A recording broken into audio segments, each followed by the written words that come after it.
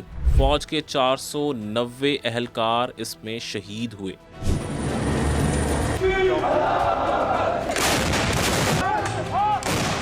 پھر آیا 16 دسمبر، جب ہوا ملک کا سب سے بڑا سانحہ۔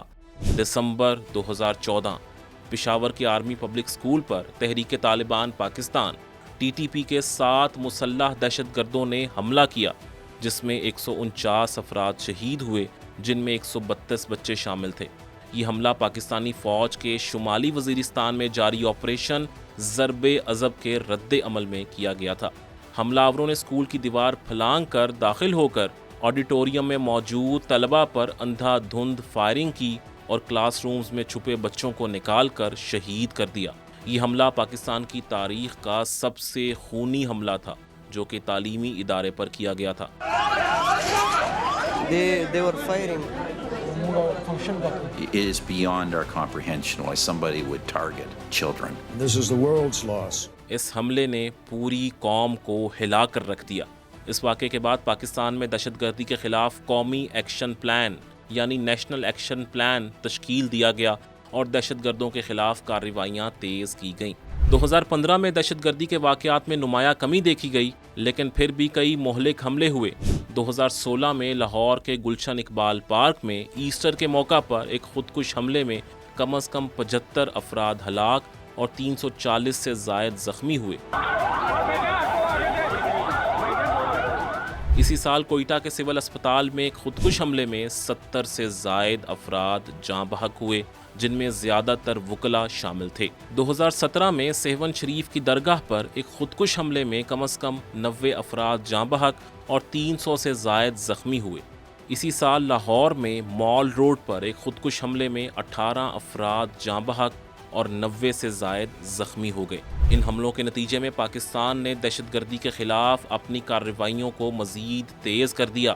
فوجی آپریشنز کے علاوہ انٹیلیجنس بیسڈ کارروائیاں اور سیکیورٹی فورسز کی تعیناتی میں اضافہ کیا گیا۔ تاہم دہشت گرد گروہوں کی جانب سے حملوں کا سلسلہ جاری رہا، جس سے ظاہر ہوتا ہے کہ ملک میں امن و امان کی بحالی کے لیے مزید اقدامات کی ضرورت ہے۔ اس بنا پر 2017 میں آپریشن رد الفساد شروع کیا گیا۔ یہ آپریشن 22 فروری 2017 کو پاکستان آرمی نے شروع کیا۔ یہ ایک ہمہ جہت انسداد دہشت گردی مہم تھی جس کا مقصد ملک بھر میں دہشت گردوں کے خفیہ نیٹ ورکس کو ختم کرنا، سرحدی سلامتی کو مضبوط بنانا اور نیشنل ایکشن پلان کے تحت شدت پسندی کے خلاف کارروائی کرنا تھا۔ یہ آپریشن زمینی اور فضائی افواج، رینجرز، فرنٹیئر کور، پولیس اور دیگر سیکیورٹی اداروں کے تعاون سے ملک کے تمام حصوں میں جاری رہا۔ اس آپریشن کے دوران پاکستان سیکیورٹی فورسز نے ملک بھر میں 3,75,000 سے زائد انٹیلیجنس بیسڈ آپریشنز کیے، جن میں 7,000 سے زائد دہشت گرد ہلاک، 2,000 سے زائد گرفتار اور 1,319 نے ہتھیار ڈالے۔ اس کے علاوہ 7300 سے زائد مشتبہ افراد کو گرفتار کیا گیا اور 500 سے زائد کو قانونی کارروائی کے بعد سزائیں دی گئیں۔ آپریشن کے دوران 440 سے زائد سیکیورٹی اہلکار شہید اور 1450 سے زائد زخمی ہوئے، جبکہ 940 سے زائد شہری بھی جان سے ہاتھ دھو بیٹھے۔ آپریشن رد الفساد کے تحت پنجاب، سندھ، بلوچستان اور خیبر پختونخوا میں دہشت گردوں کے خلاف بھرپور کارروائیاں کی گئیں۔ اس دوران 1.5 لاکھ سے زائد آپریشن سندھ میں، 34,000 آپریشن پنجاب میں، 80,000 آپریشن بلوچستان میں اور 92,000 آپریشن خیبر پختونخوا میں کیے گئے۔ اس آپریشن کے نتیجے میں تحریک طالبان پاکستان یعنی TTP اور دیگر شدت پسند گروہوں کی کارروائیوں میں نمایاں کمی آئی۔ مثال کے طور پر 2009 میں پاکستان میں 85 خودکش حملے ہوئے تھے، جو 10 سال بعد 2019 میں کم ہو کر 8 رہ گئے۔ آپریشن رد الفساد کے تحت سرحدی علاقوں میں باڑ لگانے کا کام بھی کیا گیا، جس سے سرحدی سلامتی میں بہتری آئی۔ اس کے علاوہ مدارس میں انتہا پسندانہ نظریات کے خاتمے کے لیے اقدامات کیے گئے اور پیغام پاکستان جیسے بیانیے متعارف کروائے گئے تاکہ شدت پسندی کے خلاف فکری محاذ پر بھی ناکام کیا جا سکے۔ اگرچہ آپریشن رد الفساد نے دہشت گردی کے خلاف جنگ میں اہم کامیابیاں حاصل کیں، تاہم افغانستان میں طالبان کے دوبارہ اقتدار میں آنے کے بعد پاکستان میں دہشت گردی کے واقعات میں دوبارہ اضافہ دیکھا گیا، جس سے ظاہر ہوتا ہے کہ مکمل امن کے قیام کے لیے مزید اقدامات کی ضرورت ہے۔ تمام تباہ کاریوں، خودکش دھماکوں، معصوم جانوں کے ضیاع، مسجدوں، سکولوں اور بازاروں میں بہتے خون کے بعد ریاست کو ایک بیانیہ تشکیل دینا پڑا۔ برسوں کی خاموشی، تذبذب اور مصلحتوں کے بعد جب مسجدیں جل گئیں، بازار خاک ہو گئے، معصوم بچے خون میں نہا گئے اور پورا ملک درد کی ایک لامتناہی سرنگ میں داخل ہو گیا، تو افواج پاکستان نے وہ تاریخی قدم اٹھایا جسے وقت نے بیانیے کی جنگ کا سنگ میل کہا۔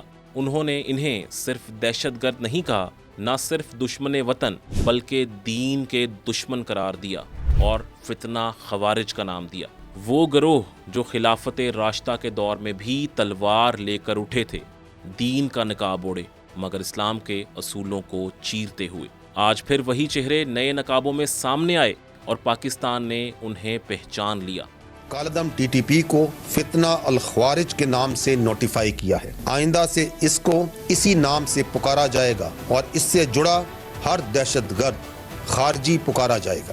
ناظرین، یہ محض ایک فوجی اصطلاح نہیں تھی، یہ ایک نظریاتی صف بندی تھی۔ اس بیانیے میں تاریخ، فقہ، اجماع اور عقل سب شامل تھے، اور جب پوری ریاست، علماء اور قوم اس بات پر متفق ہو گئے کہ یہ لڑائی صرف بارود کی نہیں بلکہ نظریے کی ہے، تب ہی یہ امید پیدا ہوئی کہ ہم نہ صرف زمین واپس لیں گے بلکہ سوچیں بھی واپس لیں گے۔ دہشت گردی کا جو ناسور ہے اس کے خلاف پوری قوم نے تمام اداروں کے ساتھ مل کر لڑنا ہے۔ فیک نیوز اور پروپیگنڈا بھی اسی اللیگل اسپیکٹرم کا حصہ ہے۔ یہ جو مصنوعی جھوٹا بیانیہ بنایا جاتا ہے احساس محرومی کا، اس کو توڑا جائے۔ فتنہ الخوارج دین اسلام سے کوئی تعلق نہیں ہے۔ فتنہ خوارج یہ وہ آخری سچ تھا جس نے پاکستان کی جنگ کو صرف ایک جغرافیائی جنگ نہیں بلکہ ایک تہذیبی جنگ بنا دیا، اور شاید یہیں سے اصل فتح کا آغاز ہوا۔ نقطہ کے ناظرین، آخری بات یہ ہے کہ امریکہ نے 2021 میں افغانستان سے اپنی فوجیں نکال لیں،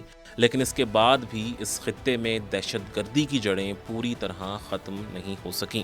دہشت گرد گروہ اور ان کے اثرات اب بھی موجود ہیں، اور پڑوسی ممالک پاکستان کو غیر منصفانہ طور پر دہشت گردی کا ذمہ دار ٹھہراتے ہیں۔ حالانکہ حقیقت یہ ہے کہ پاکستان نے اپنی زمین پر دہشت گردی کے خلاف سب سے زیادہ قربانیاں دی ہیں۔ یہ الزام تراشی نہ صرف غیر منصفانہ ہے بلکہ علاقے کی پیچیدہ صورتحال کو سمجھنے میں ناکامی بھی ہے۔ پاکستان نے ہمیشہ امن اور استحکام کے لیے کوشاں رہنے کا عزم ظاہر کیا ہے، اور اب وقت ہے کہ دنیا ان حقائق کو سمجھے اور حقیقی تعاون کی راہ اختیار کرے۔ اگر آپ سوات آپریشنز اور پاکستان میں ہونے والے مختلف آپریشنز کے بارے میں جاننا چاہتے ہیں تو یہ کچھ لنکس آپ کی سکرین پر موجود ہیں، آپ ان پہ کلک کر کے اس کے بارے میں جان سکتے ہیں۔